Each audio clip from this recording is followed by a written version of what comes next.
दोस्तों ये काम सूत्र बुक है। पिछले वीडियो पे हमने जहाँ तक पढ़ा था उसके बाद यहाँ से शुरू करते हैं। यहाँ तक भी पढ़ लिया था।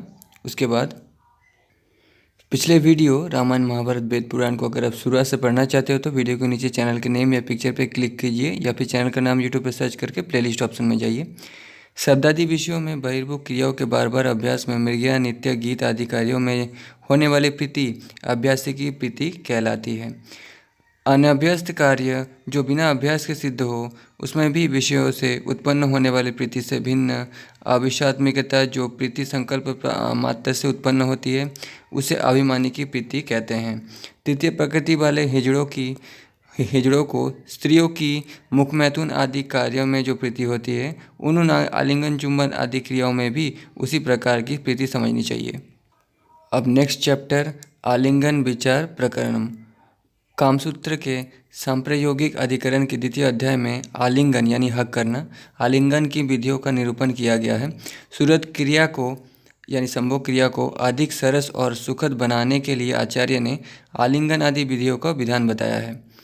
काम शास्त्रियों ने सूरत के दो प्रकार बताए हैं, बाह्य और आभ्यंतर। बाह्य सूरत में आलिंगन आदि व्यापार आते हैं और आभ्यंतर सूरत वास्तविक संभोग क्रिया है। आचार्य भरत ने बाह्य सूरत के 8 भेद बताए हैं। आलिंगन चुंबन, नखछट यानी नाखूनों से खुरेदना, मतलब नाखूनों से बॉडी को खत करना, दंत दांतों से काटना, हक करना, किस करना, लिंग प्रवेश यानी संभोग, प्रहरण, शीतकार और आसन। वात्स्यायन ने बाह्य सूरत की संख्या 10 बताई है। आलिंगन चुंबन, नखशत, दंतशत, आसन, प्रहरण, शीतकार यानी मुँह से सी का आवाज़ निकालना, पुरुषायिक, औपरिष्टक और उपस्थितक, ये भी संभोग की 3 क्रिया है। आचार्य वात्स्यायन ने सूरत क्रिया में रत स्त्री पुरुष के लिए बाह्य रतों का शास्त्रानुसार प्रयोग करने की सलाह दी है।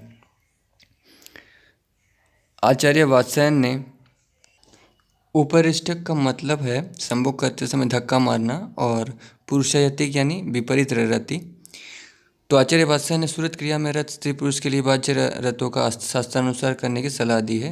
आचार्य वात्स्यायन ने पांचाल देशीय बाभ्रव्य ऋषि को इस सांप्रयोगिक अधिकरण का रचयिता बताया है। उन्होंने बाभ्रव्य ऋषि के अनुसार संभोग के 8 प्रकारों का उल्लेख किया है और प्रत्येक के 8-8 भेद कल्पित कर 64 काम कलाओं के विवेचन के आधार पर इसकी चतुष्पष्टि संज्ञा प्रदान की है।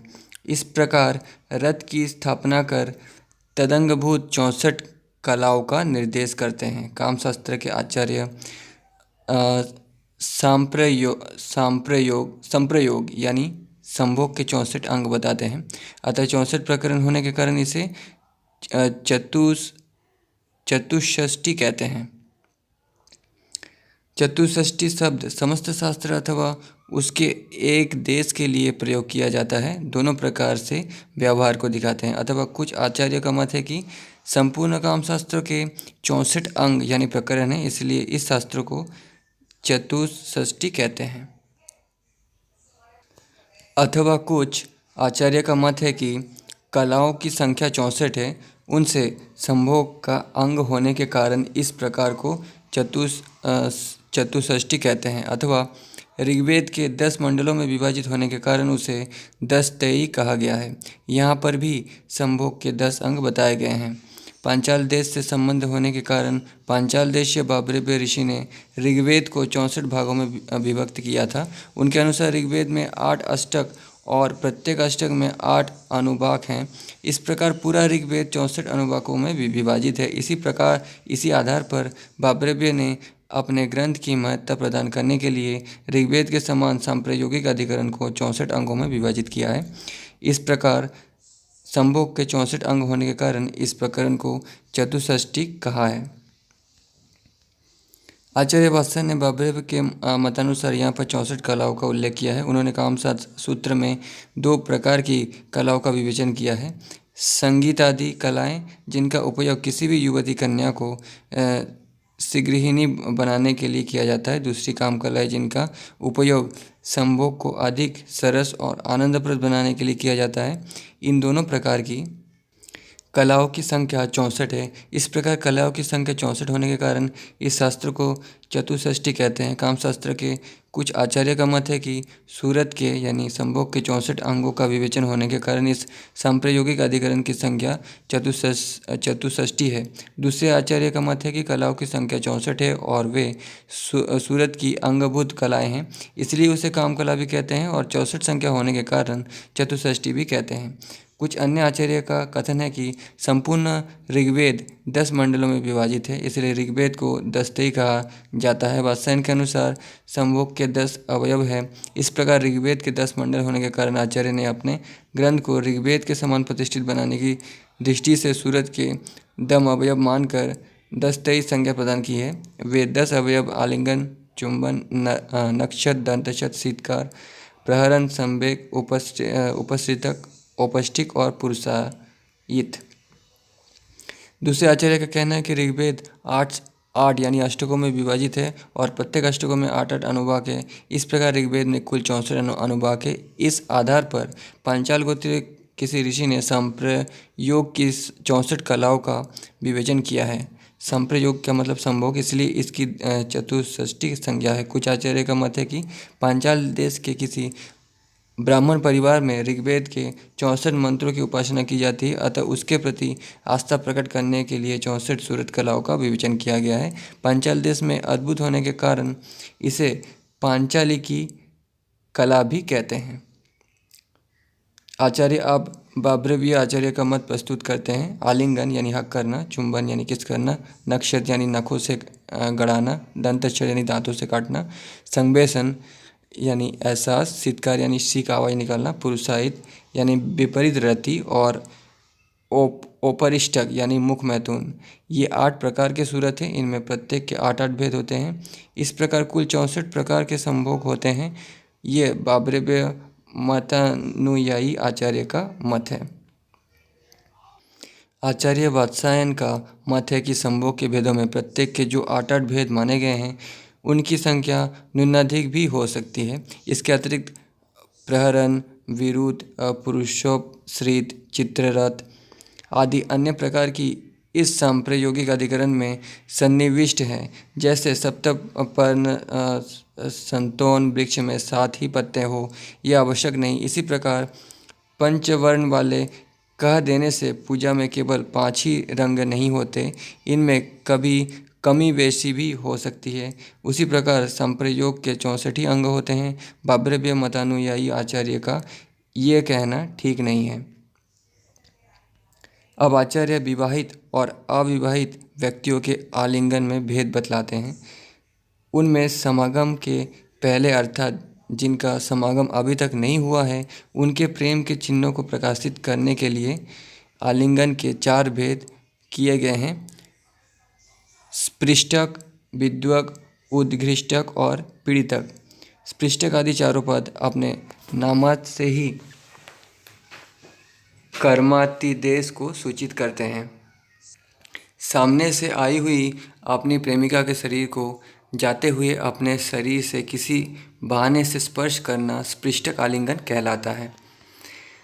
अब ये अविवाहित पुरुषों के लक्षण होते हैं कि उनकी पता नहीं चलता है, इसलिए विद्वक आलिंगन, नायिका जब एकांत में अपने प्रेमी को खड़ा हुआ या बैठा हुआ देखे तो किसी वस्तु को लेने के बहाने अपने स्तनों से उसे टक्कर मारे और नायक भी उसे अच्छी तरह कसकर आलिंगन करे तो विद्वक आलिंगन कहलाता है। ये दोनों प्रकार के आलिंगन उस समय किए जाते हैं जब नायक नायिका के बीच अधिक बातचीत न हुई हो। उद्घृष्टक, अंधकार में, भीड़भाड़ में अथवा एकांत में धीरे धीरे चलते हुए नायक नायिका दोनों के शरीर का अधिक देर तक घर्षण हो तो उद्घृष्टक आलिंगन कहलाता है। पीड़ितक आलिंगन, जब दीवार या खंभे को दोनों ओर से पकड़कर नायक नायिका परस्पर एक दूसरे को जोर से दबाएं तो पीड़ितक आलिंगन कहलाता है। उद्घृष्टक और पीड़ितक ये दोनों प्रकार के आलिंगन उन प्रेमी प्रेमिकाओं के लिए है जो परस्पर एक दूसरे से प्रेम तो करते हो किंतु उनका परस्पर समागम ना हुआ हो। नायक नायिका के संभोग के समय लता वेष्टि तक, वृक्षाधिरूढ़क, तिलंडुलक और खीर नीरक, ये 4 प्रकार के आलिंगन प्रयोग में लाए जाते हैं। लता वेष्टि तक, साल वृक्ष पर लिपटती हुई लता के समान नायक का मुख चूमने के लिए उसके मुख को थोड़ा झुकाए, फिर उठाकर सी करती हुई उससे लिपटकर उसके मुख सौंदर्य का अवलोकन करे। ये आलिंगन लता वेष्टि तक कहलाता है। फिर उसके बाद वृक्षाधिरूढ़क नायिका अपने एक पैर से नायक के पैर को दबाकर दूसरे पैर से नायक की जंघाओं को दबाती हुई और अपने एक बाहु को नायक के पीठ को लपेटती हुई तथा दूसरे बाहु से उसके कंधे को झुकाती हुई और धीरे धीरे शीतकार करती हुई नायक के मुख को चूमने के लिए उस पर चढ़ने की चेष्टा करे तो उसे वृक्षाधिरूढ़क नामक आलिंगन कहते हैं। लता वेष्टि तक और वृक्षाधिरूढ़क, ये दोनों आलिंगन संभोग के पहले खड़े खड़े किए जाते हैं। तिलतंडुलक, सैया पर लेटे हुए ही नायक नायिका दोनों ही अपनी भुजाओं और जंघाओं को परस्पर एक दूसरे से सटाकर मर्दन करते हुए प्रगाढ़ आलिंगन करे तो तिल और चावल के मिश्रण के समान तिलंडुलक आलिंगन कहलाते हैं। खीर जलक, नायक नायिका अत्यधिक कामांध होकर यानी काम के वश में पड़कर किसी प्रकार की हानि की परवाह ना करके एक ही पलंग पर नायिका नायक की गोद में बैठकर अथवा एक दूसरे के आमने सामने बैठकर परस्पर एक दूसरे से इस प्रकार चिपट जाए मानो एक दूसरे के अंदर समा जाना चाहते हो, तो इस प्रकार के आलिंगन को खीर जलक आलिंगन कहते हैं। तिलंडुलक और खीर जलक, ये दोनों प्रकार के आलिंगन संभोग के समय किए जाते हैं। इस प्रकार बाबरबी आचार्य के मतानुसार आलिंगन के 8 भेद बताए गए हैं। आचार्य वात्स्यायन ने 12 प्रकार के आलिंगनों का विवेचन किया है। वात्स्यायन ने सर्वप्रथम आलिंगन को 2 वर्गों में विभाजित किया। पहला असंभुक्ता या अविवाहिता के साथ किए जाने वाला आलिंगन और दूसरा संभुक्ता या विवाहिता के साथ किए जाने वाला आलिंगन। इनमें प्रथम प्रकार के आलिंगन के 4 भेद हैं, स्पृष्टक, विद्वक, उद्घृष्टक और पीड़ितक। दूसरे प्रकार के आलिंगन के भी 4 भेद बताए गए हैं, लता वेष्टि तक, वृक्षाधिरूढ़क, तिलतंडुलक और खीर नीरक। ये आठों प्रकार के आलिंगन ब्राह्मण्य ऋषि के मतानुसार प्रतिपादित किए गए हैं। इनके अतिरिक्त वात्स्यायन ने सुवर्णनाभ के मतानुसार 4 प्रकार के अन्य आलिंगनों का उल्लेख किया है। उनके नाम उरूपगुहन, जघनोपगुहन, स्तन आलिंगन और ललाटिका। इस प्रकार वात्स्यायन ने 12 प्रकार के आलिंगनों का वर्णन किया है। इनमें आचार्य ने सुवर्णनाभ द्वारा स्वीकृत 4 प्रकार के आलिंगनों का ग्रहण किया है और 6 प्रकार के आलिंगन भरत द्वारा ग्रहण किए गए हैं। उनमें 2 प्रकार के आलिंगन छोड़ दिए हैं, विद्वक और उद्घृष्टक। पद्मश्री ने वात्स्यायन के ही आलिंगनों को स्वीकार किया है। कल्याण मल्ल ने उनमें से कुछ ही आलिंगनों को स्वीकार किया है और कुछ छोड़ दिए हैं। उन्होंने केवल 10 आलिंगन माने हैं। अब सुवर्णनाभ के मतानुसार आलिंगन के 4 प्रकारों का उल्लेख करते हैं। सुवर्णनाभ के मतानुसार नायक के किसी एक अंग का नायिका के उसी अंग के साथ आलिंगन 4 और प्रकार के होते हैं। आचार्य सुवर्णनाभ ने अपने मत से 4 अन्य प्रकार के आलिंगनों का उल्लेख किया है। उनके नाम हैं उरूपगुहन, जघनोपगुहन, स्तनालिंगन और ललाटिका। उरूपगुहन, जब नायक नायिका के साथ सामने मुख करके करवट लेकर अपनी एक जांघ अथवा दूसरे जांघों से एक दूसरे को पूर्ण शक्ति के साथ दबाए तो उरूपगुहन नामक आलिंगन होता है। जघनोपगुहन, जब नायिका लेटे हुए अपने एक जंघा से नायक की जंघा को दबाकर अपने बालों और भुजाओं को फैलाकर नक्षत, दंतशत, प्रहनन और चुंबन आदि आलिंगन करने के लिए पुरुष के ऊपर लेट जाए तो जघनोपगुहन आलिंगन कहलाता है। नक्षत मतलब नाखूनों से छत करना, दंतशत मतलब दांतों से काटना। स्तन आलिंगन, जब नायिका अपने स्तनों को नायक की छाती में गड़ाकर स्तनों के भार से उसकी छाती को जोर से दबाए तो स्तनालिंगन कहलाता है। ललाटिकालिंगन, जब नायिका अपने मुख को नायक के मुख से सटाकर और आँखों को आँखों से मिलाकर ललाट से ललाट, मस्तक से मस्तक को दबाए तो ललाटी का आलिंगन कहा जाता है। कुछ आचार्य स्पर्श सुख प्राप्त होने के कारण संवाहन अर्थात हाथ से शरीर को दबाने को भी एक प्रकार का आलिंगन मानते हैं। आचार्य वात्स्यायन का कहना है कि संवाहन का समय दूसरा होने से और उनका प्रयोजन भिन्न होने से तथा असाधारण होने से अर्थात स्त्री के द्वारा पुरुष का और पुरुष के द्वारा स्त्री का संवाहन क्रिया होने से यह आलिंगन नहीं माने जा सकते। अब इसका विमर्श निकलता है। आचार्य वात्स्यायन का कहना है कि कुछ आचार्य ने शरीर दबाना, मालिश करना आदि को भी एक प्रकार का आलिंगन माना है। उनका कहना है कि आलिंगन में शरीर के अंगों का मिलन होता है जिससे स्पर्श सुख का अनुभव होता है। संवाहन, मर्दन आदि में भी दो व्यक्तियों के अंगों का मिलन होता है, स्पर्श होता है। अतः संवाहन आदि को भी आलिंगन के अंतर्गत मानना चाहिए, किंतु आचार्य वात्स्यायन इससे सहमत नहीं है। उनका कहना है कि संवाहन, मर्दन आदि का समय और होता है और आलिंगन का और। आलिंगन तो संभोग के समय किया जाता है, संवाहन आदि संभोग काल में नहीं किए जाते। इसके अतिरिक्त संवाहन आदि का प्रयोजन भी भिन्न होता है। आलिंगन का प्रयोजन कामोत्तेजन और संभोग सुख प्राप्ति है और संवाहन आदि का प्रयोजन थकावट दूर करना है। आलिंगन से नायक नायिका दोनों को सुख प्राप्ति होती है, किंतु संवाहन आदि से उसी को सुख प्राप्ति होती है जिसका संवाहन मर्दन आदि किया जाता है। इनके अतिरिक्त असाधारण होने से भी संवाहन आदि को आलिंगन नहीं कहा जा सकता, क्योंकि आलिंगन में नायक नायिका दोनों को एक समय में समान सुख मिलता है, इसलिए आलिंगन साधारण होता है। किंतु संवाहन आदि में एक ही समय में दोनों को सुख नहीं मिलता। संवाहन आदि पुरुष के द्वारा किए जाने पर स्त्री को और स्त्री के द्वारा संवाहन किए जाने से पुरुष को सुख मिलता है, इसलिए संवाहन आदि असाधारण है। यदि अंग स्पर्श मात्र से आलिंगन होता है तो चुंबन में भी अंग स्पर्शन होने से उसे भी आलिंगन कहा जाने लगेगा, जबकि चुंबन का आलिंगन से पृथक परिगणन है। आलिंगन के भेदों में उसकी गणना नहीं की गई है।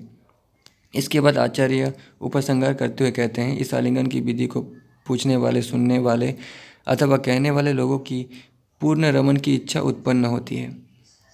रमन मतलब संभोग की इच्छा, जो कोई भी राग को बढ़ाने वाली अशास्त्रीय कामोद्दीपक विधियां हैं जिनका शास्त्रों में वर्णन नहीं है। संप्रयोगिकों को उनका भी यथावसर आदर के साथ प्रयोग करना चाहिए।